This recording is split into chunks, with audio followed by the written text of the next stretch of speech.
बिस्मिल्लाहिर्रहमानिर्रहीम। मेरा नाम डॉक्टर आसिफ अली शेख है। मैं as a consultant physician and diabetologist diabetic institute Pakistan Karachi में काम कर रहा हूँ। आज जो हम बात करेंगे वो करेंगे एंटी डायबिटिक मेडिकेशंस जो होती हैं उनमें से एक मेटफॉर्मिन, जो कि एक वाइडली यूज़ की जाती है। सबसे ज़्यादा जो प्रिस्क्राइब की जाती है एंटी डायबिटिक मेडिकेशन मेटफॉर्मिन, जो सबसे ज़्यादा टेस्टेड एंड ट्राइड ड्रग है। आज हम मेटफॉर्मिन के हवाले से बात करेंगे, उसके एडवांटेजेस, डिसएडवांटेजेस और ऐसे पेशेंट जो कि ये ले रहे हैं उनको क्या प्रिकॉशंस लेने चाहिए और इसके जो साइड इफ़ेक्ट्स हैं उनको कैसे एड्रेस किया जाए। जैसे मैंने बताया, मेटफॉर्मिन जो है वाइडली प्रिस्क्राइब ड्रग है। टाइप 2 डायबिटीज़ में सबसे ज़्यादा कॉमन जो ड्रग प्रिस्क्राइब की जाती है मेटफॉर्मिन, जिसके ब्रांड नेम ग्लूकोफेज या डायबोल्ड के नाम से ये मार्केट में अवेलेबल है डिफरेंट कंपनीज में। अब हम आते हैं, जो ये मेटफॉर्मिन है ये काम कैसे करती है। ये जो है प्रिस्क्राइब की जाती है टाइप 2 डायबिटीज़ में, गेस्टेशनल डायबिटीज़ में भी ये रिकमेंडेड है। इसके अलावा डायबिटीज़ के अलावा जो है पॉलीसिस्टिक ओवेरियन सिंड्रोम जो होता है उसमें भी ये प्रिस्क्राइब की जाती है। अब इसके हम आते हैं कि मेटफॉर्मिन काम कैसे करती है।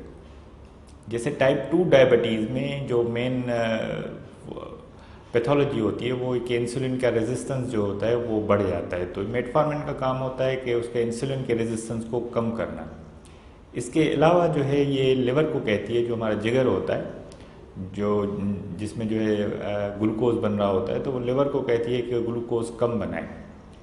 इसके अलावा जो एक तो सेंसिटिविटी बढ़ाती है, दूसरा जिगर को कहती है कि ग्लूकोज कम बनाए, तीसरा जो है इसकी ग्लूकोज की इंटेस्टिन से एब्जॉर्प्शन को कम करती है। तो ये मैकेनिज़्म है जिस पे ये जो है वो मेटफॉर्मिन काम कर रही होती है।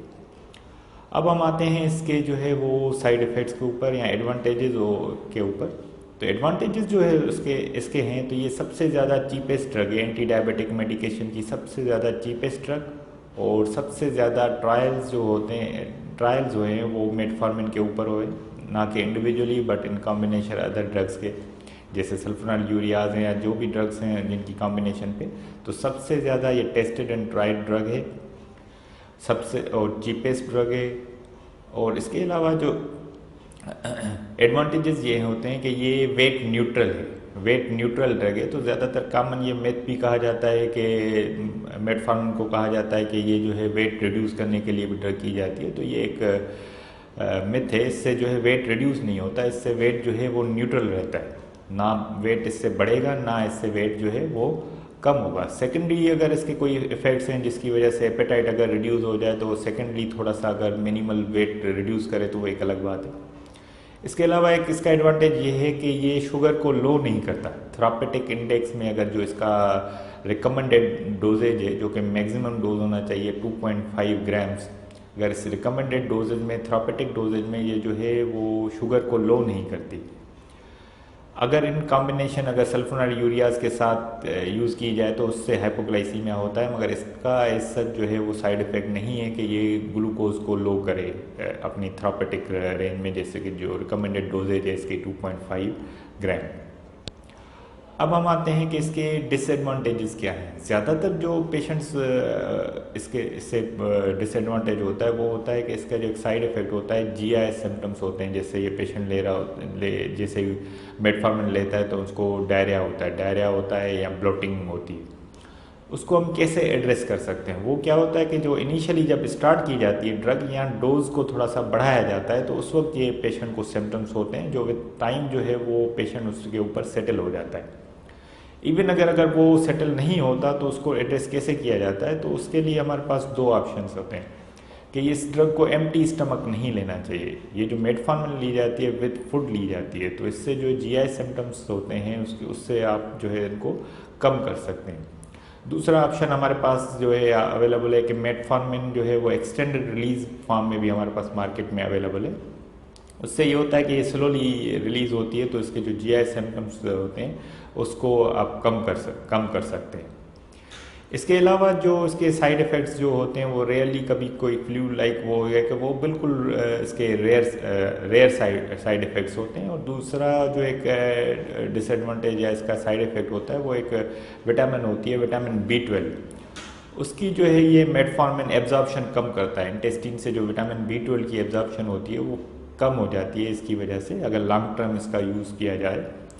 तो उससे क्या होता है, जैसे पेशेंट में अगर डायबिटिक न्यूरोपैथी होती है तो इसी तरह विटामिन B12 डेफिशिएंसी की वजह से भी न्यूरोपैथी होती है और खून की कमी हो जाती है, कमी हो जाती है, जिसमें जो है पेशेंट जो है नमनेस जो हो गई, टिंगलिंग सेंसेशन हो गई, पैरों का या जो सुन होना, तो ये विटामिन B12 इंड्यूस जो है वो न्यूरोपैथी होती है।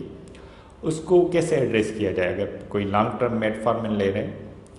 तो इसके लिए ये है कि या तो एडिशनल जो ऐसी फूड्स साथ में ज़रूर ले पेशेंट एडेड, जिसमें विटामिन B12 होता है, जैसे फ्रूट्स हैं, एग, जैसे कि एग है, मीट है, इसमें B12 होता है, तो वो उस क्वांटिटी में थोड़ा सा बढ़ाया जाए। दूसरा ये है कि अगर कैल्शियम ज़्यादा सब उसमें कैल्शियम इनफ लिया जाए तो विटामिन B12 की deficiency metformin induce vitamin B12 deficiency को एड्रेस किया जाए। तो कैल्शियम कंटेनिंग फूड्स को थोड़ा सा बढ़ाया जाए या कैल्शियम सप्लीमेंट्स लेने चाहिए, जिससे B12 की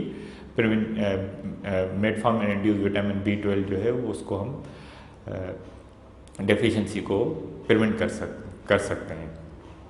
अब ऐसे पेशेंट जिनमें ये ना यूज़ की जाए, जिसमें एक साइड इफ़ेक्ट इसका होता है लैक्टिक एसिडोसिस, मगर वो उन पेशेंट में होता है जो किडनी डिजीज़, जिनकी किडनीज इन्वॉल्व हो रही होती हैं, तो उनमें ये चांसेस लैक्टिक एसिडोसिस के बढ़ जाते हैं। तो ऐसे पेशेंट जिनका जो है वो क्रिएटिनिन क्लियरेंस या जिसमें एस्टिमेटेड ग्लोमेरुलर फिल्ट्रेशन रेट जो है लेस देन 30 है, तो ऐसे पेशेंट में हम रिकमेंड नहीं करते कि मेटफॉर्मिन नहीं दी जाती।